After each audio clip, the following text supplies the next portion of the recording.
Well, hello. Today is Monday, November 4th, 2019.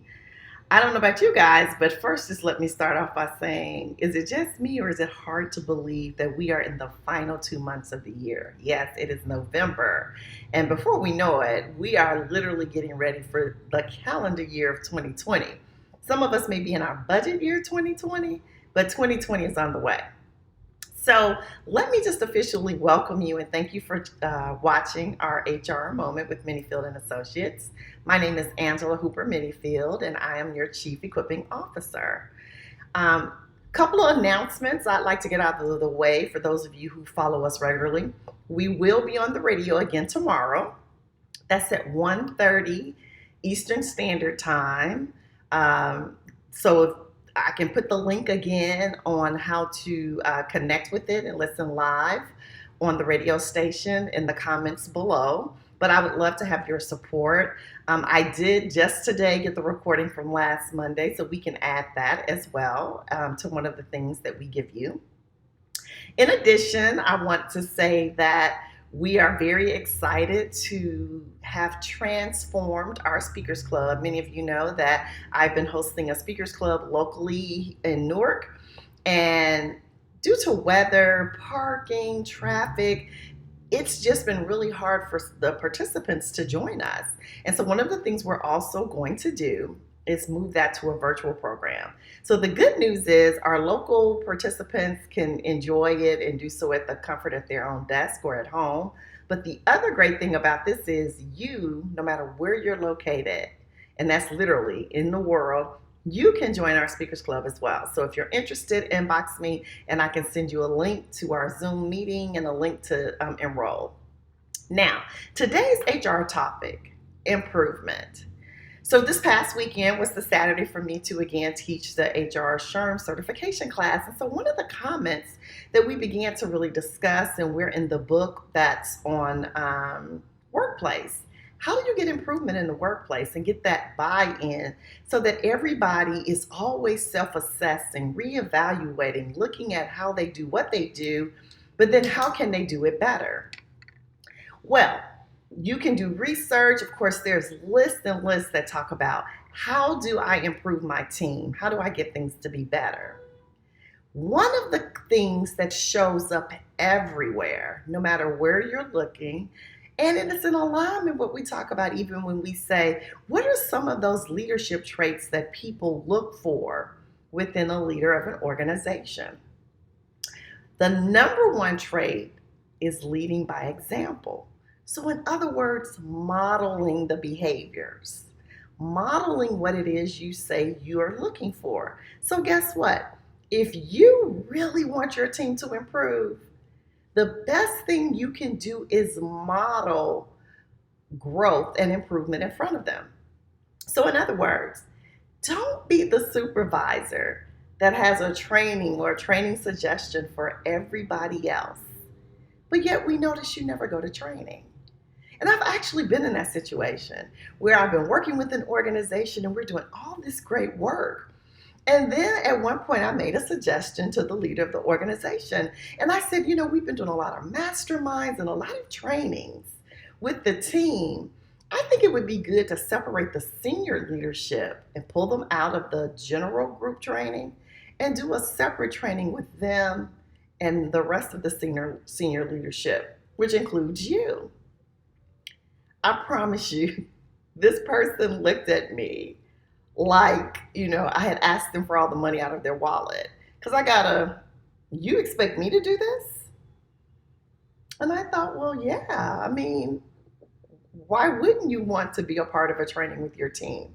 And the leader quickly told me, no, I'm not participating. In that instant, I knew no matter how much work I was doing with that team, that we were going to hit a lid, which was the lid or the leadership lid of the leader, the supervisor in charge. And so as supervisors and leaders, if we're really looking to see our team improve, we have to always start with self-reflection, self-evaluation, and then figure out what are the areas we can grow in and be transparent about that. Say things like, hey, I'm taking this class, I'm in this program, I'm working on X and Y.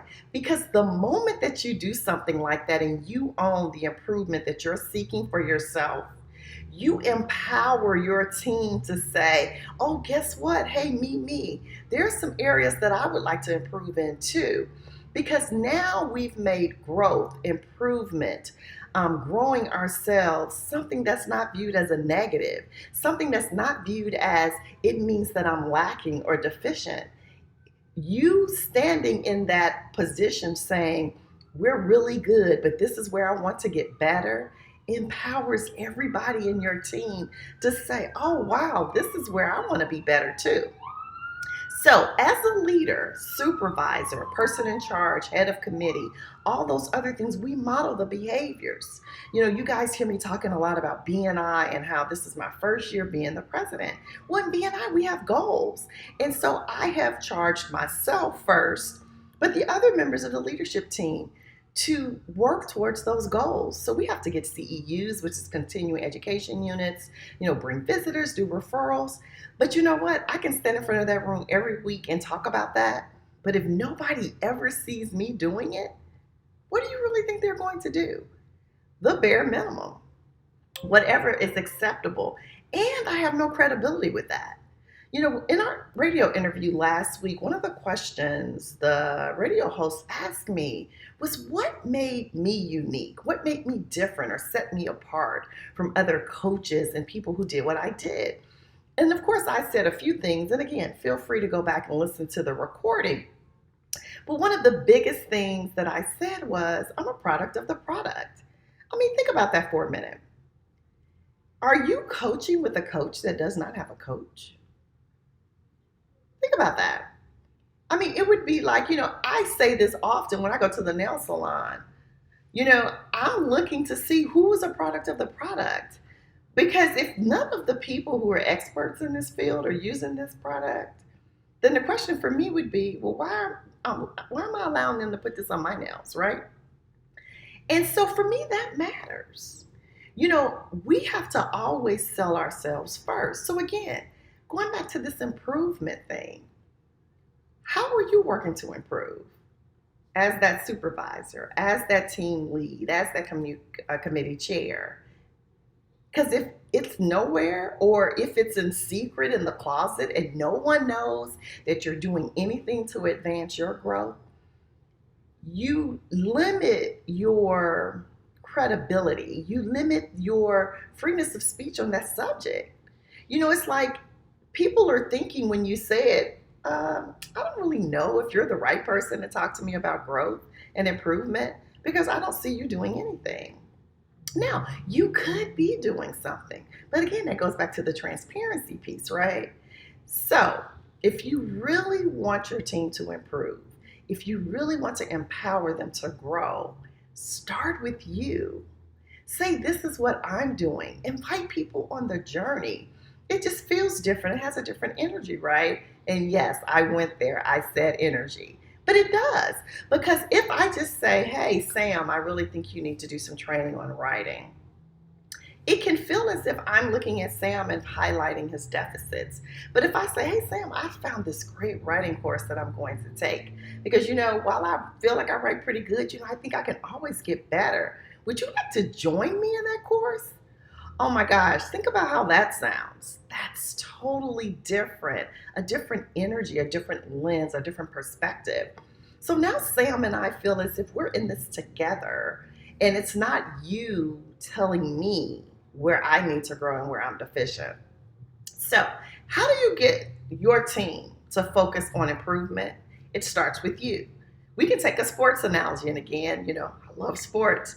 When coaches get in those press conferences and say what the team did wrong, and they never talk about how they could improve their coaching, making adjustments at halftime and things like that, I think they sometimes run the risk, especially if they do this repeatedly, of losing the locker room.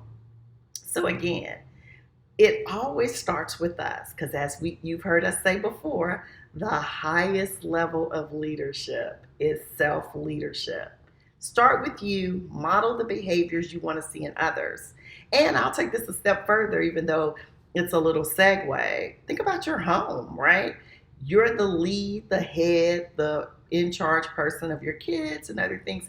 Let your kids see you growing you. They'll want to grow themselves. Your mates, other people, your community, places of worship. Again, the list goes on and on. But model the behaviors that you want to see others emulate. I hope you guys had a great start of the week. Again, today is Monday, November 4th. My name is Angela Hooper Menifield, and this is your HR Moment with Menifield and Associates. Have a great day, and we'll see you soon, hopefully tomorrow. Take care. Bye.